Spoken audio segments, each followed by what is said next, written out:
शांति। मेरे प्यारे power of सकाश के सभी सदस्य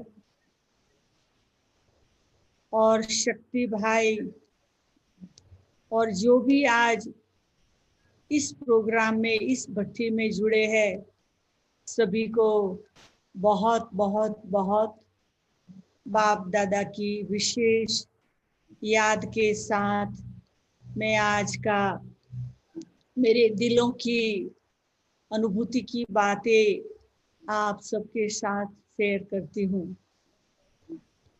हम सब जानते हैं कि वर्तमान समय हम सब के लिए एक विशेष समय है।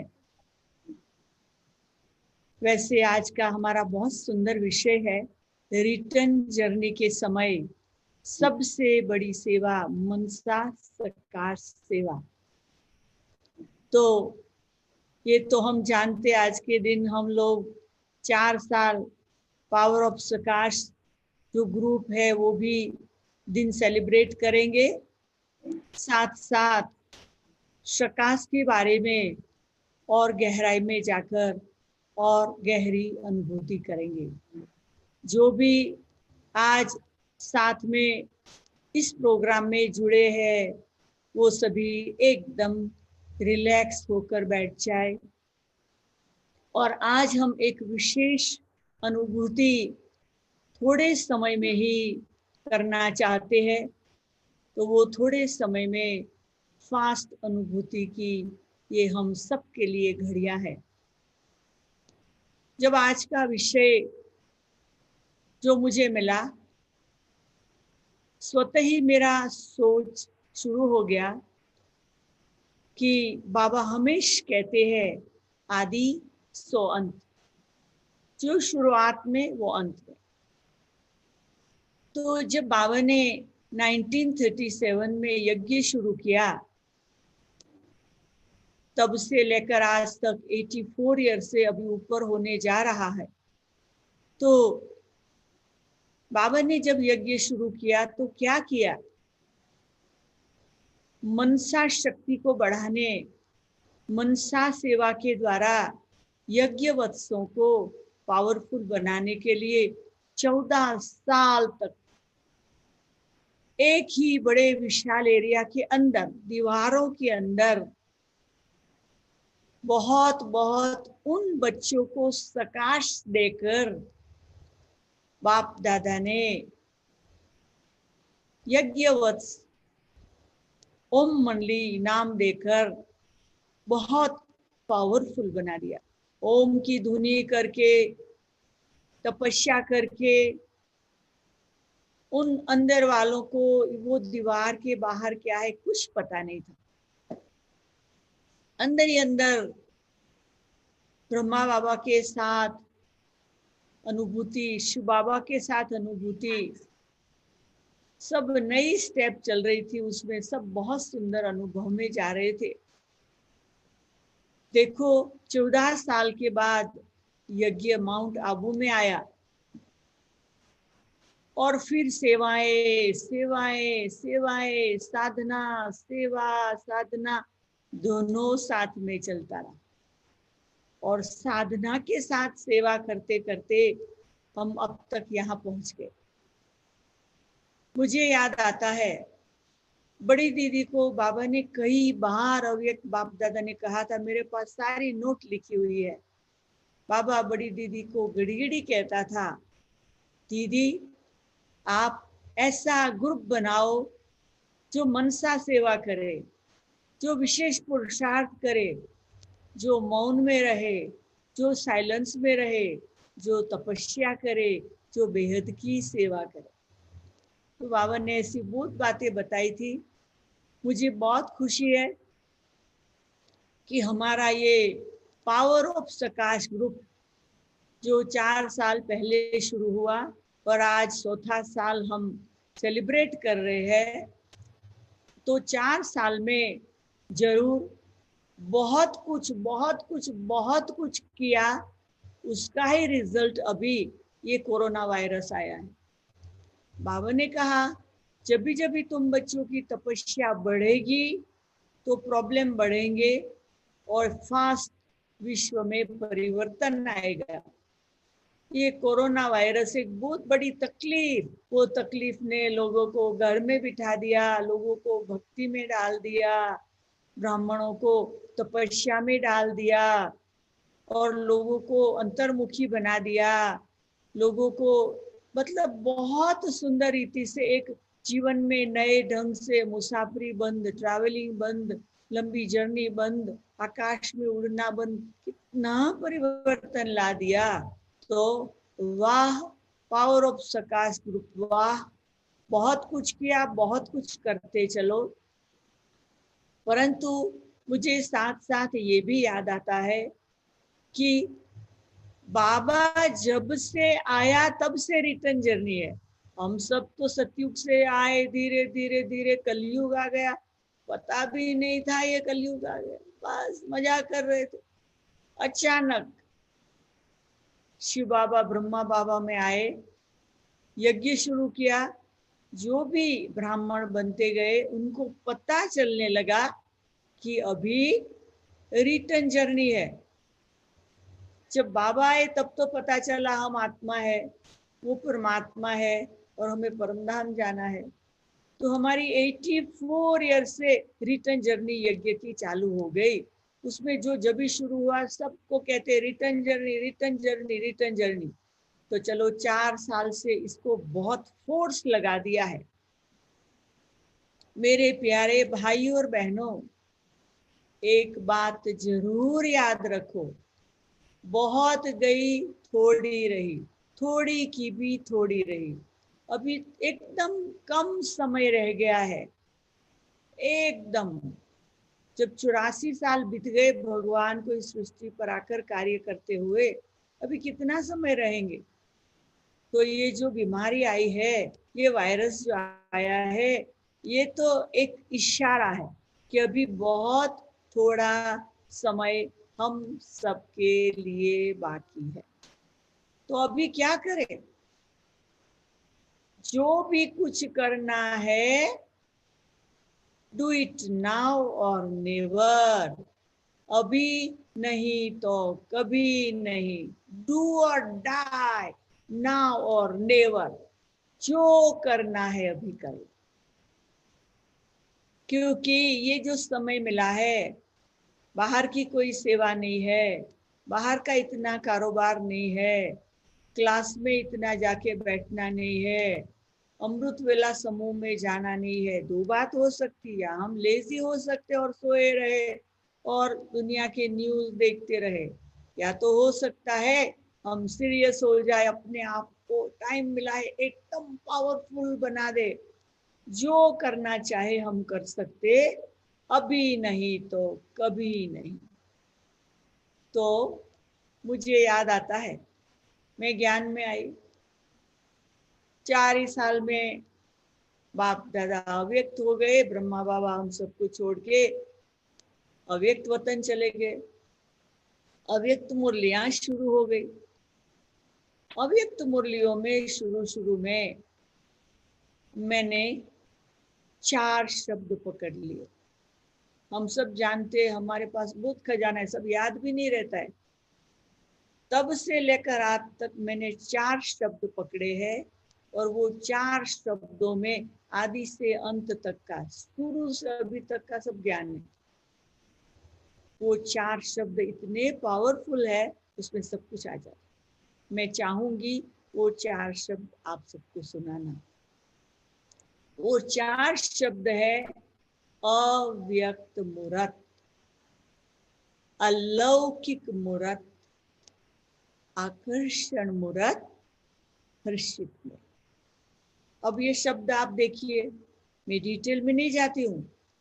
अव्यक्त, उन दिनों में शुरू में बाबा ने कहा, व्यक्त में होते भी अव्यक्त होके रहो, अपना सब कुछ करो, अव्यक्त होकर करो। अलौकिक, लौकिक की दुनिया में होते हुए भी हम कोई दूसरे दुनिया के हैं, उस ढंग से रहो।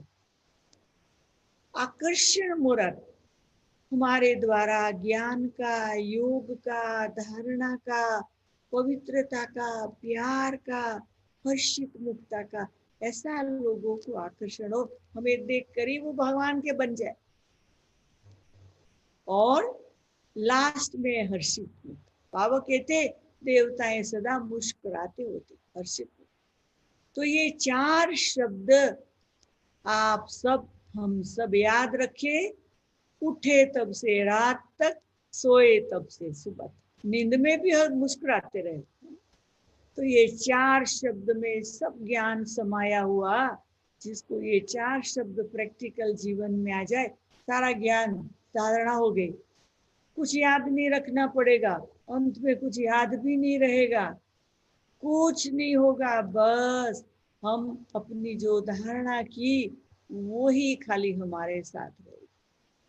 अब क्या है कि हमें कुछ तैयारी करनी पड़े। जब से ज्ञान में आए बहुत कुछ किया, सिंपल बात बाबा ने बताया, शरीर और आत्मा, बस। अब सब अपने से पूछे, सुबह से लेकर रात तक हम अपने कर्म योग में शरीर का भान में कितना करते हैं और आत्माभिमानी होकर कितना करते हैं। बाबा कहते आत्मा समझ कर देखो, आत्मा समझ कर बोलो, आत्मा समझ कर चलो, आत्मा समझ कर खाओ, आत्मा समझ कर सुनो, आत्मा समझ कर। पर हम क्या करते, वो हमें चेक करना है, हर एक का परसेंटेज होता है। और जो हमारा शरीर है वो बहुत कीमती है। शरीर 5 तत्वों का है। अभी हमें 5 तत्वों को बहुत योगदान देना है, पावरफुल योगदान देना है। इस घड़ी मुझे ये सुनाने को मन करता है कि जब से ये वायरस की बातें फैलते फैलते जब नैरोबी आ गई, केनिया में आ गई, तब हमारी आंख खुली, अरे यहाँ भी आ गया। 16 मार्च से आज हमारे गिनती करते करते 71 डेज हो गए हैं। हम लोग अलग अलग ढंग से योग के एक्सपेरिमेंट करते हैं, 10 दिन के, 14 दिन के, 14 दिन के। तो हम करते हैं, अफ्रीका के भाई बहनों को कराते हैं। और लास्ट अभी हमारे जो 20 दिन है, 21 मई से 9 जून तक 20 दिन, वो 5 तत्वों को योगदान देने का चल रहा है। सारा दिन सुबह से लेकर रात तक 5 तत्वों को योगदान देने की भट्टी अभी चल रही है। सब योग भट्टी अपने अपने रीति से कर रहे हैं। 5 तत्व तो हमारा शरीर हेल्दी हो जाए। लेकिन शरीर के अंदर आत्मा है। अब आत्मा के अंदर मन बुद्धि संस्कार है। कभी ये नहीं कहा बाबा ने कि बुद्धि से सकाश दो या संस्कार से सकाश दो। मन सा सेवा, मन से सकाश देना है। तो मन मास्टर है, मन मेन है, मन को ही ठिकाने करना है। मन ठिकाने होगा, मन की असर सोचने से, बोलने पर, जीवन पर, बुद्धि पर, संस्कार पर। तो मन ही सब कुछ है। अगर मन को ही मास्टर बना दे तो मनसा सेवा सारा दिन चलती रहे। बैठ के ही करे ऐसा भी नहीं, बैठ के भी करना जरूरी है, परंतु ऐसी प्रैक्टिस हो जाए कि हमारा हर कदम मनसा सेवा के द्वारा विश्व को सकाश देने का चालू रहे।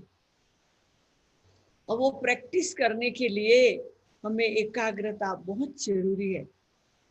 एकाग्रता रख के सुबह से लेकर रात तक पक्का करना है। बाबा सुनाते थे, शुरू शुरू में बाबा बुक रख के लिखता रहता था, मैं भी आत्मा हूँ, ये भी आत्मा, ये भी आत्मा। ये हमारे ब्रह्मा बाबा वो भी प्रैक्टिस करते थे। तो हमें भी ये बात की पक्की प्रैक्टिस करनी है। कभी ये नहीं सोचो कि हमने तो बहुत कर लिया, हम तो बहुत पावरफुल है, हम तो बहुत आराम से सकाश दे सकते। कॉन्फिडेंस अच्छा है, अपने में कॉन्फिडेंस रखना है कि हम कर सकते, पर कर लिया और हो गया, कभी ऐसे नहीं सोचो। अभी जमा की बैंक बंद नहीं हुई है, होने वाली है। उसके पहले जितना जमा का खाता इकट्ठा कर सके हम। उसके लिए क्या करें? सिंपल, जहां खड़े हो, जिस मिनट में, जिस सेकंड में, जिस सिचुएशन में, जिस वातावरण में, आगे बढ़ो, फॉरवर्ड, रुको नहीं, फॉरवर्ड, फास्ट फॉरवर्ड। फिर फास्ट फॉरवर्ड के बाद क्या करो? अपनी स्थिति बदल गई, अभी इनवर्ड, अभी अंदर चले जाए, चेक करे इतने सालों में बाबा से हमने क्या लिया, वो कहाँ जाएगा लिया हो? वो लिया हुआ अभी प्रकाश देने का समय है। मनसा के द्वारा जो मिला है वो सब प्रकाश देना है। वो चेक करे कितना मिला है, सारा स्टॉक हम चेक, और वो स्टॉक चेक करने के बाद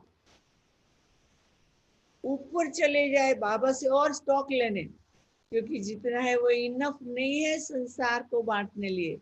ऊपर चले जाए, ऊपर वतन में जाकर बाप दादा को कहे, बाप दादा हम आपके पास आए हैं, हम सारा Sakash group, power of Sakash group सब आए हुए हैं बाबा, आज हमें आप अपनी सब शक्तियों से भरपूर कर दो। मीठे प्यारे बाबा, हम बहुत पावरफुल आर्मी बनकर विश्व को बांटेंगे, पावरफुल दृष्टि से, पावरफुल संकल्प से, पावरफुल मनसा से बांटेंगे। तो ऐसे अंदर ही अंदर बाबा से बात करो, और बाबा से बात करने के बाद हम लोगों को जब भी टाइम मिले, जितना टाइम मिले, क्या करना है? अपवर्ड से फिर आउटवर्ड सारी दुनिया को बांटना है, खुले दिल से बांटना है, अनलिमिटेड खजाना है, बांटते रहना है, बांटते रहना है। अब प्लान बहुत अच्छा बनाते हम सब इतने होशियार है, सोच अच्छे चलते हैं, प्लान अच्छे बनाते, जब करने का समय आता है तो सब अपने से पूछो क्या होता है। वो प्लान बनाते हैं, करने को आता है तो बिकॉज बिकॉज ये हुआ, ये कारण से ये होता है, करना चाहते लेकिन नहीं टाइम मिलता। अभी सब कारण का निवारण, अभी तो लॉकडाउन में टाइम ही टाइम है। लॉकडाउन के समय में हम जो करना चाहे सो कर सकते, अपने साथ जितना करना कर सकते। तो हम दिनचर्या पर ध्यान रखें। यज्ञ की दिनचर्या है वो तो बहुत अच्छी है, सुबह से रात तक, परंतु आजकल क्लास में भी नहीं जाना, योग में नहीं जाना, बहुत बातें ऐसी स्ट्रिक्ट है कायदे अनुसार, तो पता भी नहीं चलता है हम क्या कर रहे हैं। क्लास के समय, वो दिनचर्या के समय हम क्या करें, रूम में अकेले है, अपने अपने अकेले हम क्या करते, कोई देखने वाला नहीं है। जब कोई देखने वाला नहीं है तो हम फिर क्या लेस हो जाते। तो हमें अपनी दिनचर्या में क्या ध्यान रखना, हमें ये याद रखना है, कम बोलो। ऐसे नहीं फोन पर बातें ही करते रहे, बातें ही करते रहे, बातें ही करते रहे, क्योंकि लोगों को मिलने का चांस नहीं, चलो बातें करें, नहीं है। कम बोलो। फिर क्या करे? कम खाओ। जितना कम खाएंगे ना, उतना हम हैवी नहीं होंगे, उतना झुटका नहीं आएगा, उतना नींद नहीं आएगा, उतना फ्रेश रहेंगे, उतना योग होगा। फिर कम सो, नींद भी कम करो। हमको जास्ती सोने की जरूरत नहीं होती है, कम सो के जास्ती योग अभ्यास के द्वारा सकाश सकाश सकाश यही हमारी बुद्धि में रहे, देना है देना है देना। इसके लिए कम सोचो, सोचो भी कम, बस यही सोचे। हमें अभी लॉकडाउन के टाइम में हमारी मनसा द्वारा हमें सारे विश्व को, 5 तत्वों को, सब चारों ओर के वातावरण को सकाश देना है, और देना है, देने देते चले, देते चले, देते चले।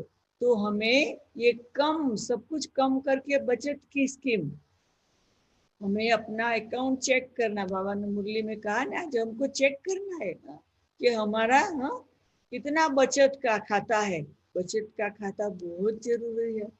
अभी देखो, मेरे को मेरे मनसा प्रैक्टिकल जीवन के जो अनुभव है ऐसे इतने सारे हैं, पर मैं खाली एक अनुभव अभी टाइम के अनुसार आपको सुना सकूंगी, क्योंकि टाइम को भी देखना है। तो कुछ साल पहले की बात है, केनिया देश जहां मैं रहती हूँ, इलेक्शन का टाइम आया। आप सबको मालूम है इलेक्शन के समय क्या होता है, ग्रुप बन जाते हैं, हमारे ग्रुप का लीडर बने, हमारे ग्रुप का लीडर बने। अब ऐसे जब 5 6 10 ग्रुप बन जाते हैं तो आपसी टकराव बढ़ जाता है, टेंशन बढ़ जाता है। तो जब ऐसा होता है तो कई लोग अपने फैमिली के लेडीज को भेज देते देश से बाहर, क्योंकि डर होता है। तो कई लोग मुझे पूछने हैं, आप लोग क्या करेंगे, आपके बहनों को आप इंडिया भेज देंगे, आप भी चले जाएंगे? तो हमने जवाब दिया, नहीं, हम तो फायर ब्रिगेड है, हम नहीं जाएंगे। तो क्या करेंगे, हम यहाँ कुछ करेंगे। तो हम लोगों ने बहुत डीप मनसा सकाश सारे देश को एक एक एरिया को देना शुरू कर दिया, और फिर एक प्रोजेक्ट बनाया जिसका नाम रखा राइट टू गॉड, भगवान को पत्र लिखो। फिर हमने संकल्प किया कि ये प्रोजेक्ट हमें ये देश के प्रेसिडेंट को बताने जाना है, हिज एक्सेलेंसी से मीटिंग करना है। मनसा सकाश डे के प्रेसिडेंट का अपॉइंटमेंट लेना इतना डिफिकल्ट था, पर संकल्प था हम इतना सुंदर प्रोजेक्ट देश के लिए करते, प्रेसिडेंट को जरूर बताएंगे। और एक दिन आया, इतने सुंदर फंक्शन के अंदर बहुत बड़े बड़े देश के वीआईपी लोगों के बीच में हमें अपॉइंटमेंट मिली मिलने की। तो इतने सब वीआईपी जो 500 लोग बैठे थे वो देखते रहे, और प्रेसिडेंट ने हमारे से सारा हमने जो प्रोजेक्ट की तैयारी की थी वो सब गिफ्ट दिया, लिया, और हम देश के लिए क्या करते वो देखा। तो वो बहुत खुश हुए, और उसके बाद उन्होंने हमको गुड विशेष दिया। देश के एक एक कोने में जाके हमने school, college, university, hospital, government, mosque, church, कोई भी एरिया देश का बाकी नहीं रखा। सब लोगों के पास जाके हम उनसे बैठ के पत्र लिखाते थे, लिखो पत्र भगवान को। प्रिंटर लाखों की संख्या में लेटर प्रिंट करके देते थे। स्कूल वाले सेंटर से आकर लेटर लेके जाते थे, समझ के जाते थे, लेटर लिख के दे के जाते थे। इतने सारे लाखों लेटर हो गए। तो कहने का मतलब कि प्रोजेक्ट इतना सफल रहा मनसा सेवा से, और ये प्रोजेक्ट इतना सुंदर रहा जो और अफ्रीका के सब देशों ने प्रैक्टिकल में अपने अपने टाइम पे किया, और दुनिया के भी कई देशों ने किया। तो हमारा ये प्रैक्टिकल अनुभव है कि जब हम अपने मनसा से के द्वारा जो भी काम करना है सकाश भेजते हैं, सकाश भेजने के बाद सब शुरू करते हैं तो मेहनत नहीं लगती है, काम इजी हो जाता है, एकदम इजी हो जाता है। जैसे एकदम हम कुछ कर ही नहीं रहे हैं। हम जहां भी जाते थे लोग वेलकम करते थे, लोग मदद देते थे। तो अभी हमारा जो ये काम है सारे विश्व को सकाश देने का, हमें नहीं पता है जब ये लॉकडाउन पूरा हो जाएगा उसके बाद हमें ये टाइम मिलेगा कि नहीं। हर एक देश के ब्राह्मणों के पास जितना भी टाइम है लॉकडाउन का, उसको सही रूप से सफल करो। अपने आप को क्वारंटाइन में डालो, अपने आप को क्वारंटाइन में डालो बिना गुनाह। 3 दिन 4 दिन अपने आप को एकाग्रता में बिठा दो, और उसके अंदर आत्मा का सब कीचड़ा चेक करके निकाल कर आत्मा को एकदम साफ कर। जब साफ हो जाएगी तो चलते फिरते उठते बैठते हमारी आत्मा की शक्ति इतनी पावरफुल रहेगी कि हमारा कैचिंग पावर और टचिंग पावर बहुत पावरफुल हो जाएगा। हमें बाबा क्या कहता है पता चल जाएगा, लोग क्या चाहते हैं पता चल जाएगा, किस घड़ी किस मिनट कहाँ क्या करना है वो अंदर ही टचिंग होता रहेगा। तो पांव उस तरफ ही जाएगा काम करने के लिए, और सोच भी वही चलेगा, शब्द भी वही निकलेगा, और कार्य भी 100% सफल रहेगा।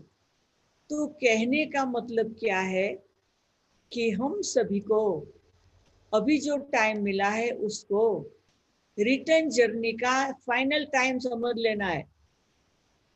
ये हमारे लिए रिटर्न जर्नी का फाइनल टाइम है।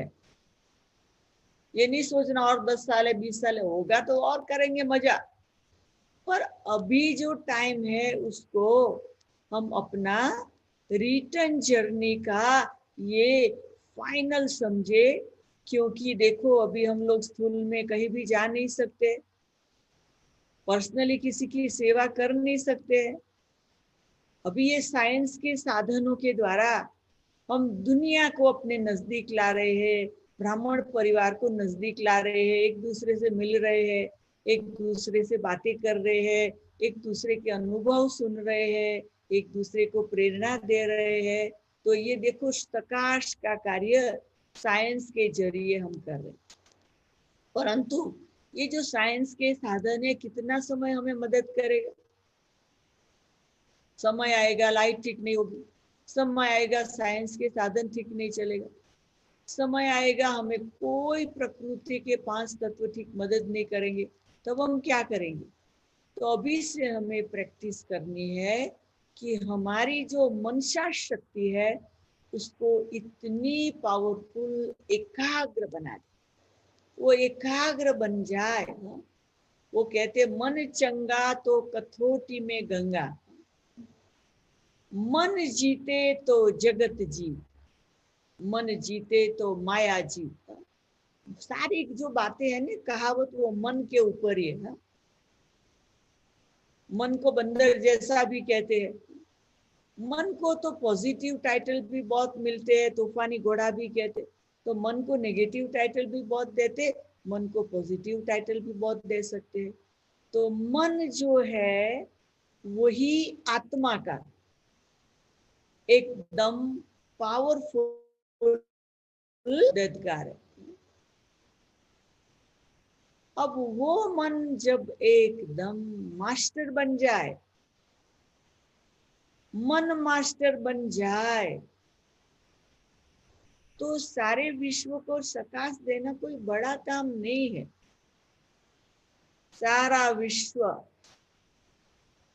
अपने हाथ में लेकर बस सारे विश्व को अपने हाथ में समझ लो, अपनी पावरफुल दृष्टि के द्वारा सारे विश्व को प्रकाश दे दो, सारा विश्व को प्रकाश दे दो, सारे विश्व को प्रकाश दे दो। चलते फिरते उठते बैठते देखते सब कुछ करते सच्चे कर्म योगी बनकर हमें अभी के समय को फाइनल रिटर्न जर्नी का समय बनाकर सबसे बड़ी मनसा सकाश की सेवा का जो समय है उसमें जमा का खाता बहुत बढ़ाना है। समय आएगा जमा करने की बैंक भी बंद हो जाएगी, तो ये समय है जो हमें कर लेना है। और अभी मैं आप सबको चांस देती हूँ, अगर आप कुछ पूछना चाहते हैं तो आप पूछ सकते हैं।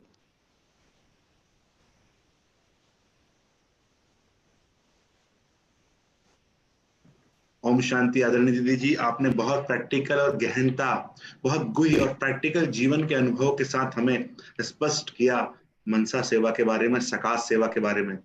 और मुझे लगता है हमारे यज्ञ में जब भी सकाश और मनसा सेवा की बात आती है तो आपका चेहरा स्पष्ट रूप से हमारे मानस पटल पर आता है।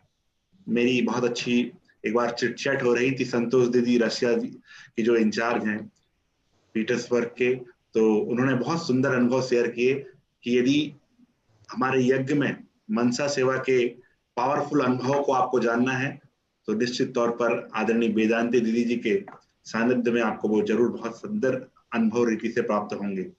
आदरणीय दीदी जी, मैं जानना चाहूंगा, आप जो भट्टियां कर रहे हैं, जो आपने जैसे ही लॉकडाउन शुरू हुआ और आपने जो भट्टियां की, उन भट्टियों को कौन कौन से प्रकार की भट्टी की और कैसे कर रहे हैं, वो सभी को एक बार जरूर बताएं। कि सबसे पहले जो आप वन डे भट्टी करते हैं या फिर जो क्वारंटाइन भट्टी करते हैं, वो एक एक सिलसिलेवार जरूर बताएं दीदी जी, ताकि हम सबको उसका लाभ मिले। आदरणीय दीदी जी, तो जब भी ये सब कुछ पता चला कि अभी तो ये देश में भी ये बात आई है और अभी ये देश में भी कुछ अभी स्ट्रिक्ट लॉ आने लगे हैं, तो क्लास वालों का आना बंद हो गया। तो हम 10 बहनें घर में फटाफट बैठ के सोचा, कभी क्लास वाले नहीं आते तो हम क्या करेंगे। तो आपस में बैठ के प्लान किया, तो 16 मार्च से लेकर 10 दिन के लिए हम लोगों ने एंजल ऑफ द डे, मतलब हर एक को एक एक दिन एंजल बनना है और एक एंजल बनेगा और वो सारे घर को जैसे ये एंजल हाउस का वाइब्रेशन फैलाएगा और हम 9 लोग उनको सपोर्ट करेंगे। तो जैसे एक बनता था, वो जैसे कोई कारोबार में नहीं आता था, उनको सब कारोबार से अलग रहना है, साइलेंस में रहना है, अपना जो करना तपस्या, तो वो कारोबार से अलग। और 9 लोग कारोबार करते भी हम उनको सपोर्ट करते थे। तो ऐसे हमारे 10 दिन सारा घर एंजल हाउस जैसा बन गया, एकदम बातें जैसे अव्यक्त वतन जैसा वातावरण नेचुरल बनने लगा, इतना मजा आने लगा। तो सोचा कि बाबा ने 14 साल भट्टी की, चलो हम 14 दिन भट्टी करते। तो फिर के 14 दिन तुरंत ही हम लोगों ने डे एंड नाइट की 24 आवर 14 दिन डे एंड नाइट भट्टी। तो हमने रोटा बना दिया कि हर एक को, मतलब एक एक जगह नक्की कर दी बाबा का रूम, तो हर घंटे बाद हर एक का टर्न आता। तो वो किसी का रात को 12 बजे आता, किसी का 1 बजे, किसी का 2 बजे, 3 बजे, 4, वो सारा चार्ट को देख के हर एक चलते रहते। आधी रात को उठना, अचानक उठ के जाना, ये करना वो। तो हमारा जैसे साइकोलॉजी और हमारा बॉडी का सिस्टम, सोचने का सिस्टम सब बदल गया। सबको यही रहता था मेरा टर्न आएगा तो मुझे जाना है, तो जैसे परम धाम बन गया। तो सारा घर, क्योंकि कोई आना नहीं, कोई जाना नहीं, बाहर से किसी का वेट नहीं करना, तो सब कुछ तो जैसे अंदर ही अंदर। तो 14 दिन हमारी जैसे वो भट्टी चली, एकदम परम धाम का एटमोस्फियर हो गया। वो 14 दिन पूरा हो रहा था, तो फिर हुआ अभी बंद नहीं करना है। तो हम रात की 14 दिन ठीक नींद नहीं की थी, तो सोचा रात का हम नींद करेंगे दिन का। तो फिर हम लोगों ने 16 घंटे का, तो मतलब 24 घंटे नहीं पर 16 घंटे का, तो सुबह से रात तक का। तो फिर वो शुरू किया। तो उसमें हर दिन को हम फरिश्ता अलग अलग टाइटल देते थे, मतलब हर दिन को अलग अलग टाइटल कि हम कौन सा फरिश्ता बन के रहेंगे, किस प्रकार का। तो उस प्रकार से 14 दिन किया। वो करने के बाद जब हम ये न्यूज अफ्रीका सेंटर को भेजते तो वो कहते हमको भी शामिल करो। तो फिर 14 दिन हम लोगों ने प्लान किया कि सारे अफ्रीका के सभी सेंटरों को बोला कि बाबा कहते 8 घंटा हर रोज योग करो, 8 घंटा बहुत जरूरी है। तो सबको बोल दिया कि आप सब हर रोज जितना घंटा योग करो नोट करो, और हमको 14 दिन के बाद लिख के भेजो अपने अपने सेंटर वाले। और हम फिर टोटल करके दादी जानकी और बाबा को ये जैसे अवर सरेंडर करेंगे। तो करीब 13,500 घंटे हम लोगों ने 14 दिन में टोटल। तो सबको क्या टोटल की बात होती, और सबको इतना नशा चढ़ा, मैं इतना घंटा करूं, मैं इतना घंटा है।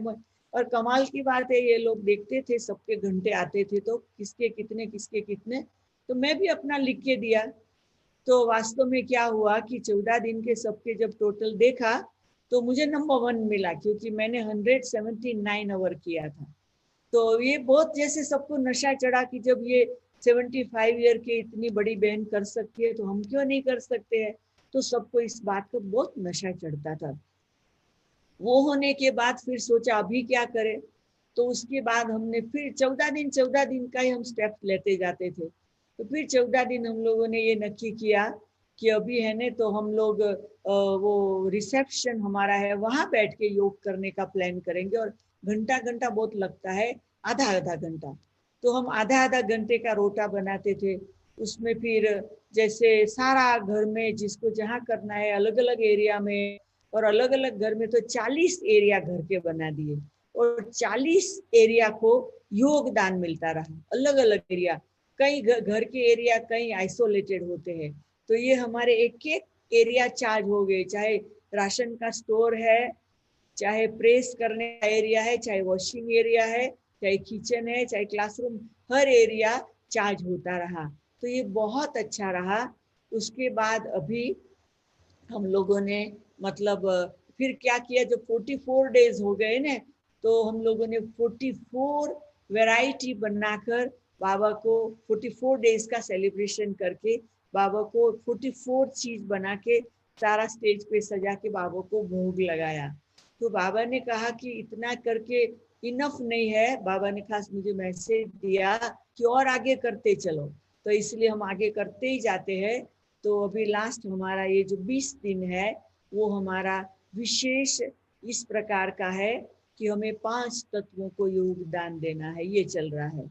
और ये 5 तत्वों को योगदान का हम पहले दिन जैसे एक तत्व, दूसरे दिन, फिर तीसरे दिन, फिर छठे दिन फिर पहला तत्व, ऐसे एक एक तत्व को हम 4-4 दिन योगदान देंगे।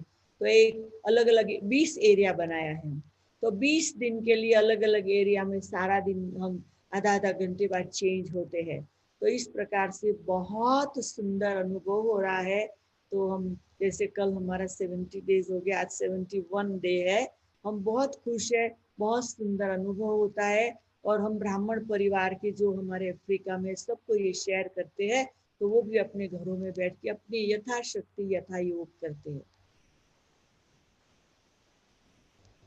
दीदी जी, मैं जानना चाहूंगा कि ब्रह्मा बाबा के साथ जो आपका अनुभव है, और बाबा जैसे रात को उठकर सकाश देते थे, तो बाबा के साथ का जो सकाश का, मनसा सेवा का, उनके अनुभव से कुछ हम जानना चाहेंगे कि बाबा ने जो सकाश की विधि अपनाई, और बाबा ने जो कैसे, मतलब किस प्रकार से पुरुषार्थ करे, तो आपने तो देखा है। तो हम कई आत्माएं हैं जिन्होंने साकार बाबा की पालना नहीं ली, तो आपके दृष्टिकोण से, आपकी दृष्टि से हम उस क्षण को अनुभव करना चाहते हैं जी। हमें तो साकार बाबा का बहुत अनुभव है, क्योंकि हम जब ज्ञान में आए तो 6 ही मास में सरेंडर हुए, पर हम अहमदाबाद में थे तो घड़ी घड़ी मधुबन आने को मिलता था। तो साकार बाबा के साथ तो बहुत मुलाकातें होती रही। तो हमें ये सकाश के बहुत अनुभव है। मैं आपको बताऊं कि एक बारी मैं छोटा ग्रुप लेके मधुबन आई। जी। जब मधुबन आई तो 5 लोगों को लेके आई थी। तो मैंने अगले दिन रात को बाबा को जाके बताया कि बाबा मैं कल जाने वाली हूँ। तो मतलब मैं ये बोला तो बाबा देखता रहा मेरे सामने, जैसे सुना ना हो। फिर बाबा ने कहा क्यों आई हो? मैंने कहा बाबा मैं आपको बताया कि मैं कल जाने वाली हूँ। बाबा ने कहा अच्छा कल जाने वाली हो, ठीक है कल आना। तो मैंने कहा बाबा हम और ग्रुप सब जाते। हाँ कल आना, ग्रुप को लेके आना। हम्म। मैं चली गई। और फिर दूसरे दिन सुबह को आई, मैं बाबा को पूछने ग्रुप लाऊं। बाबा ने कहा बच्ची क्यों आई हो? मैंने कहा बाबा आपने कहा था सुबह आना। बाबा ने क्या बोला था, किस लिए बोला था? मैंने कहा आपने कहा था छुट्टी लेने आना। अच्छा तो आओ। मैंने कहा नहीं बाबा ग्रुप को लाऊं। कि ग्रुप को क्यों लाना है? मैंने कहा ग्रुप भी जा रहा है बाबा। तो बाबा ने कहा ठीक है चलो ले आओ। फिर ग्रुप को लेके जब आई तो बाबा ने कहा आप लोग क्यों आए हो? तो मैंने कहा बाबा छुट्टी लेने आए हैं। तो ये क्या था कि जब मैंने अनुभव किया कि बाबा जो है ना वो सकाश देता था, अपने सकाश की मस्ती में मस्त होता था। तो जब हम आते थे ना तो बाबा और बातों को जैसे जैसे सरप्राइज, मतलब बाबा क्वेश्चन मार्क में आ जाते थे, क्यों आए हो ये वो। तो बाबा बीच बीच में सकाश, मैंने खुद देखा हुआ है कि हमारे कमरे से हमें दिखाई पड़ता था कि बाबा है ना 2 बजे बाबा के रूम की लाइट होती थी। और एक बार हमने ऐसे कोई कोने में जाके देखा बाबा अपने बिस्तर पे ऐसे बैठे हुए थे, ऐसे बैठ के प्रकाश दे रहे थे तो दिखाई पड़ता था। तो एक बारी मैंने क्या किया कि वो जो हमारा वो जो गेट पे भाई होता है ना, उसको बोला कि आप हमको 2 बजे हॉल खोल के दो, तो जी हमारा ग्रुप योग करना चाहते हैं। तो उन्होंने कहा बाबा को पूछेंगे। तो उन्होंने जाकर बाबा को पूछा कि बाबा ये वेदांती आई है ना, वो अपने ग्रुप को योग के लिए 2 बजे हॉल में लाना चाहती। बाबा ने कहा तो खोल के दो ना, बच्चे योग करने चाहते तो मना नहीं करो, और बच्चों को बोलो कि बाबा भी दृष्टि देने आएगा। तो आप देखिए कि हम लोग 2 बजे जाके योग तपस्या में बैठे थे। कुछ समय के बाद बाबा खुद आए और बाबा ने आके दृष्टि दी। तो बाबा ऐसे दृष्टि के द्वारा जीवन परिवर्तन करते थे, एक व्यक्ति को भी प्रकाश देते थे। वैसे हमारे जो सिस्टर है चंद्रिका बहन, उसको अहमदाबाद में बैठे बाबा का सबसे पहले साक्षात्कार हुआ था, ज्ञान भी नहीं आए थे। तो जब बाबा प्रकाश देता है तब तो साक्षात्कार हुआ, नहीं तो साक्षात्कार कैसे होता। तो ऐसे बहुत अनुभव है कि हम क्या बताए, साकार कब है निराकार कब है वही हम भूल जाते थे। इतने सुंदर अनुभव बाबा कराते थे। जी। आदरणीय दीदी जी, जैसे जैसे आप अनुभव सुना रहे हैं तो वो पूरा पिक्चर, वो पूरा दृश्य हमारे सभी के सामने आ रहा है। एक बहुत मन में प्रश्न रहता है कि इसकी गहनता और इस विषय पर बहुत अच्छी जानकारी हमें चाहिए।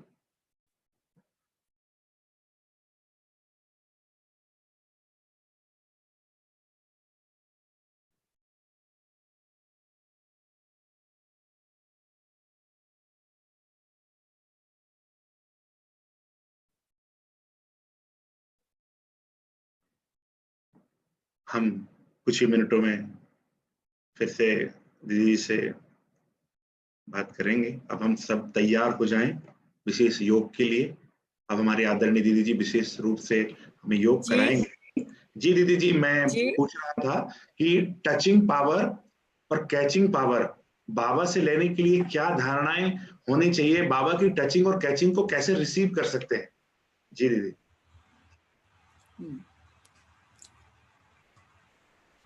बहुत सिंपल बात है, उसमें बहुत कोई डिफिकल्ट बात नहीं है। जी जितना हमारा प्यूरिटी बढ़ती है, प्यूरिटी इज फर्स्ट, और वो प्यूरिटी जैसे इनोसेंट बच्चे जैसी। तो इतना जब हमारी प्यूरिटी बढ़ती है तो हमारा मन है ने एकदम जैसे छोटे बच्चे जैसा हो जाता है। और वैसे हम छोटे बच्चे नहीं, हम तो बड़े हैं, पर हमारा इतना इतना प्योर मन बुद्धि हो जाता है, संस्कार में प्यूरिटी आ जाती है। तो हम अनुभव करेंगे कि जैसे हम चल रहे हैं, हम सीढ़ी उतर के नीचे जा रहे हैं, तो अचानक बाबा कोई विचार भेजेगा कि नहीं बच्ची, तुम रूम में वापस जाओ। तो वो कैच होगा, वो कैच होगा तो हम रूम में वापस जाएंगे। जब रूम में वापस जाएंगे तो हमें रियलाइज होगा रूम में कुछ बात इंपॉर्टेंट थी, जो हमने समय पर सीढ़ी पूरी नहीं उतरे, सीढ़ी उतरने के पहले ही रूम में गए, और इतनी इंपॉर्टेंट बात। तो ऐसे मेरे तो बहुत अनुभव होते हैं। और फिर जैसे वो बाबा की टचिंग, मतलब बाबा जैसे टच करेगा कि इस समय ये करो, इस समय वो चलते फिरते होता है, क्योंकि एकदम हमारा प्योर दिल दिमाग हो जाता है। और कैचिंग जो बाबा है ने, तो जैसे आप देखिए कि कभी मैं आपको बॉल थ्रो करूं और आप कैच करो, आपको कैच करने के लिए कितना कंसंट्रेशन पावर चाहिए। तो बिल्कुल। समझो कि तो समझो कि बाबा हमको कहता है, तो वो जो बात को हमें समझने में, मतलब अगर ठीक ढंग से नहीं समझते हैं तो बाबा जो टचिंग देता है ना, हम कैच नहीं कर सकते। बाबा जो टच करता है हमारे दिल को, वो बात, और बातें बहुत होती है, हैवी होते हैं तो वो क्लियर नहीं होता, एकदम लाइट जैसे एकदम छोटे बच्चे की तरह। मैं तो यही अनुभव में चलती रहती हूँ। बस बाबा को, बाबा अभी क्या करना है, कहाँ चलना है, बाबा मैं क्या खाना बनाऊं, बाबा आज आप क्या खाना खाएंगे, बाबा आज मैं किसको मिलने जाऊं, बाबा मैं आज क्या करूं।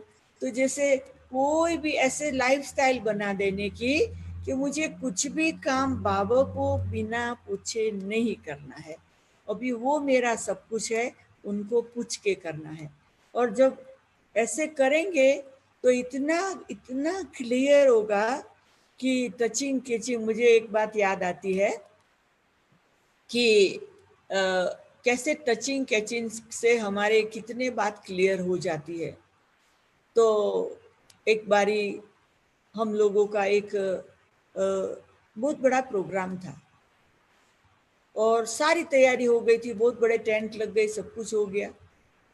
और रात को इतनी बारिश गिरी सुबह तक। अभी सुबह को प्रोग्राम में लोग आए, वो भी मुश्किल। तो थोड़ा सोच चलने लगा कि क्या करें। तो जैसे इतना इतना जैसे बाबा को, जैसे बाबा से रूरियान करते, तो इतना एकदम जैसे बाबा ने कोई विचार भेजा तो वो टच हो गया, कैच कर लिया कि बच्चे आप भारी नहीं हो जाओ, बाबा को दे दो। तो वो जो टचिंग कैचिंग हुआ, फटाफट बाबा को पत्र लिख दिया बैठ के, बाबा अब सुबह का 5 बजा है और हमारा फंक्शन 11 बजे है। बाबा हम आपको कहते हैं बारिश बंद हो जानी चाहिए, बाबा बारिश को बंद करो, हमारा फंक्शन एकदम सफल होना चाहिए। ऐसे बाबा को लिख के रख दिया। आप लोग मानेंगे नहीं, इतने घनेरे काले बादल हट गए और एकदम सूरज निकला, जो गिरा हुआ पानी था वो भी सूख गया और आराम से हमारा फंक्शन 11 बजे शुरू हुआ। बड़ा फंक्शन, 700 लोग आए, फिर ब्रह्मा पूजन सब कुछ करके लोग 2 बजे गए। फिर 2 से 4 में हम लोगों ने सब कुछ समेट लिया। सब कुछ समेट के हम लोग 4 बजे 10 लोग बैठ के चाय पी रहे थे, जोर से बारिश आई। तभी रियलाइज हुआ, बाबा को कहा था फंक्शन के समय बारिश ना हो, फंक्शन पूरा हुआ, सब हो गया, बारिश फिर चालू हो गई। अगर हम लिखते कि बाबा आज के दिन ना आए तो शायद आज का दिन नहीं आता। तो इस प्रकार से मतलब टचिंग कैचिंग का इतना गहरा अनुभव है कि ये तो करने की बात है, अनुभव करने की बात है। उसमें प्यूरिटी फर्स्ट, मन की प्यूरिटी, वचन की प्यूरिटी, कर्म की प्यूरिटी, दृष्टि की प्यूरिटी, व्यवहार की प्यूरिटी, सब बात में प्यूरिटी इज नंबर 1। क्योंकि देवताओं का जब गायन करते हैं तो हस्त कमल, मुख कमल, वदन कमल, नयन कमल, पाद कमल, कमल बोलते हैं, प्यूरिटी की बात करते हैं। जी दीदी, दीदी जी मेरा प्रैक्टिकल अनुभव है, जैसे कि आपसे हमारी बात हुई और कल प्रोजेक्ट जो आज लॉन्च